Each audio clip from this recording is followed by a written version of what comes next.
Hey you guys, yesterday I did a post about exercises for the outer thigh glute area, and I did have a special request from Kyla asking what are the best exercises for lower abdominals. So there's a ton of different things that you can do for your lower abs. Again, what I told you in another post was that the key for lower abs, or any abs for that matter, is to do a long set. So like a burnout set of probably 5 minutes or more. And you need to embrace the burn. Remember that video? Embrace the burn. That goes for everything, but especially your abs. So you don't need any fancy equipment for abs. You can just get on the ground and do it 5-10 minutes. At night is when I typically do it. If I'm watching television, I'll get down on the ground and crank out a set of leg lifts, but basically back-to-back exercises. So, I tell people all the time, unless you are focused on the core and contracting, and when I say contracting, people think I'm talking about sucking their belly in. That is absolutely wrong. That is not what you want to do when you're doing abs or anything for that matter.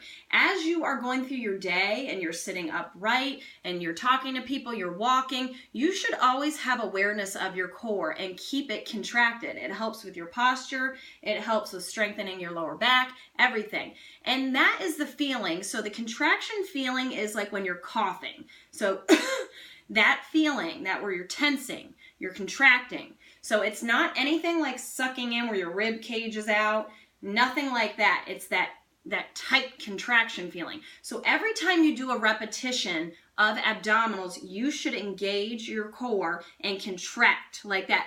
I could literally just sit here and I could crunch down like that. No weight, nothing else but my body, and because I am crunching, I'm contracting, I am working my abs so much more than if I were to be at the gym, sitting on a piece of equipment, lifting heavy weights and doing, all these crazy movements, and I'm not engaging. So it's all about engaging and contracting, okay? So back to the actual routine. I'm not gonna sit here and do a lot of them, but I do wanna show you just 2 different exercises that I suggest to do back to back, and they hit lower abs very well, and it's a variation of just a leg lift, okay? So there's 2 back to back I would do, and I'm gonna try to get the good angle so you guys can see exactly what I'm doing. So again, I would incorporate this in with other exercises, but here are 2 that I'm gonna show you today, and I'm sure I will be posting many more. Okay, so you wanna lie down on your back. Now again, if you do not have the ability to do these without holding on or your hands under here, I see people doing this all the time, and I don't know if that's the best angle for. I'm going to scoot back. Okay, so I see people doing this all the time. Do not do that.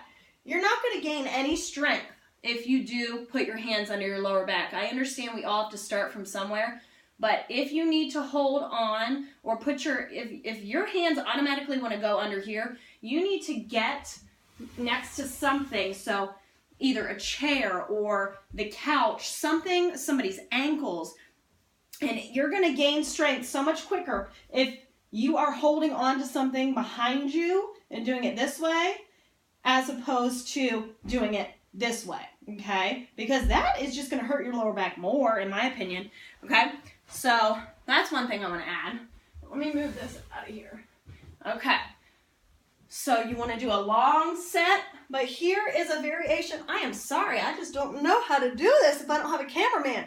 Okay, so legs straight. As you lower your legs, and I'd rather you do 5 repetitions keeping your legs straight than doing 50 with your legs like this, okay? Legs completely straight. As you lower, you are going to go wide.